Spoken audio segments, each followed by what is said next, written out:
Welcome to another episode of I read this book so you don't have to. Just kidding. Hashtag support writers.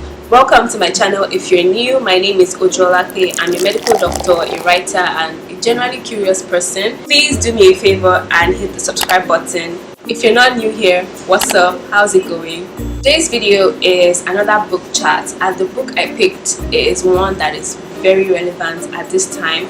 It's called Notes on a Nervous Planet by Matt Haig. So I read this book a few weeks ago and I had highlighted some salient, gosh, I never thought I'd use that word, some salient points. So it was easy for me to just find my bookmarks and share some of them with you. Without wasting much time, let's just dive right in. I'm going to first of all start with two of my favorite quotes from the book.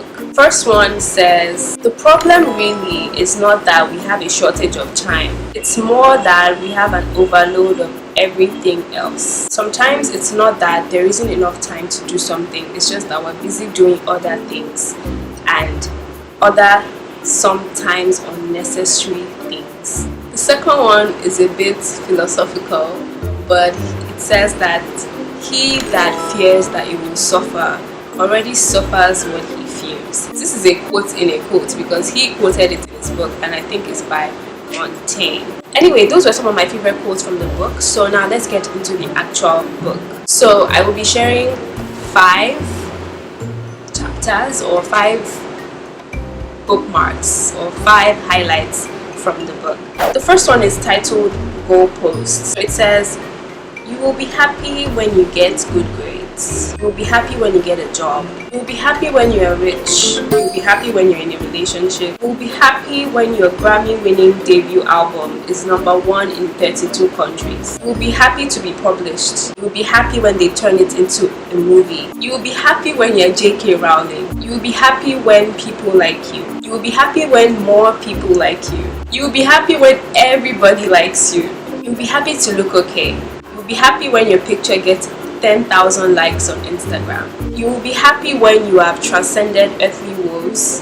You will be happy when you're a god. You will be happy when you're Zeus. Maybe.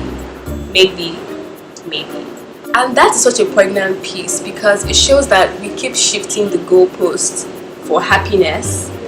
And this is actually another post I want to do. I don't know if I'll make a video on it or I will just make it a long form essay on my website. What really is happiness? What do we mean when we say we're happy, we're not happy? Anyway, if you haven't checked out my website, check it in the description box below. You know what?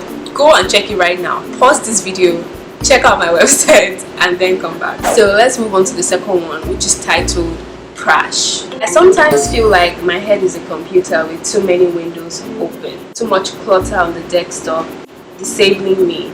And if only I could find a way to switch off some of the frames, if only I could drag some of the clutter into the trash, then I would be fine. But which frame would I choose? We can think about anything, and so it makes sense that we sometimes end up thinking about everything. We might sometimes have to be brave enough to switch the screens off in order to switch ourselves back on, to disconnect in order to reconnect. I also really liked this one because it talks about being so overloaded with information, with the world. And I recently did, my last vlog was how I challenged myself to 48 hours without my phone. And I had a lot of people comment, whether on YouTube or off YouTube, like, how did I do it? It's so hard, they will literally die. But as I told them, wasn't really that bad. It actually wasn't so bad at all. Apart from the general anxiety of, oh, where's my phone? It wasn't so bad. It was some of the most peaceful moments that I had, just disconnecting and unplugging. Let's move on to the third one, which is titled How to Be Happy. And I'm just going to put it up on the screen and you can read it. So it says, do not compare yourself to other people ×7. And I think this is apt enough.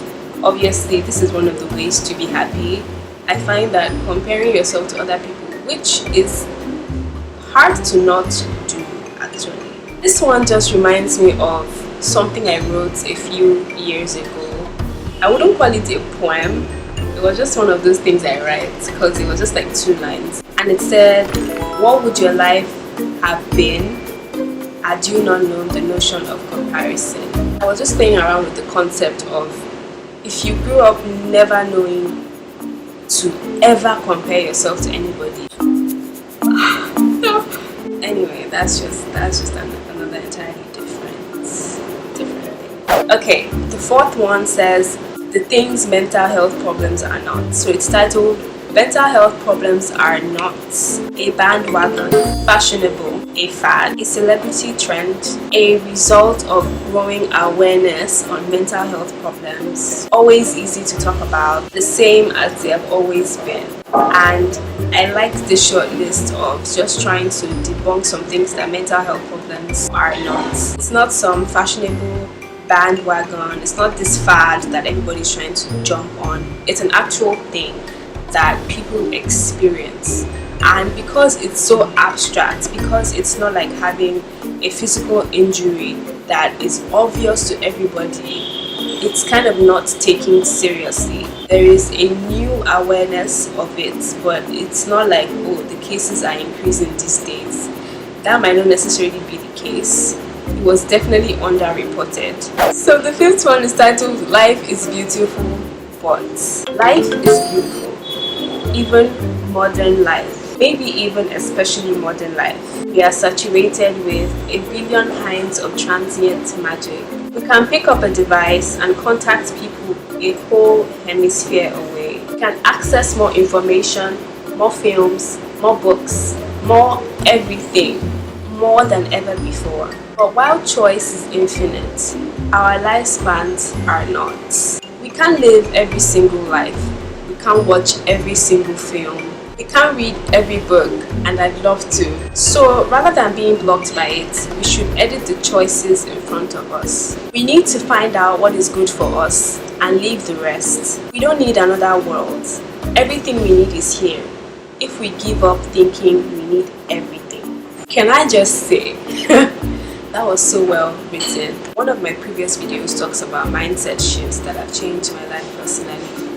And one of them said, you have everything you need. Even if you strive for more, it's fine, but know that you cannot have everything, and you need to be okay with that. You need to be okay with the choices that you make. I hope you enjoyed today's book chat.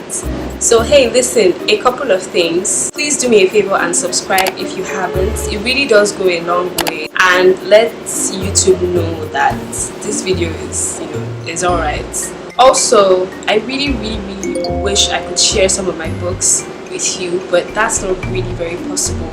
So you can use the Scribd app. I'll have my link down below where you can get your first 2 months free. You have an access to an e-catalog of books and even audiobooks, and this is where I read some of my books. See you next week with a roundup of my quarterly faves for Q1. But for now, let's chat in the comments. Take care, friends. Bye.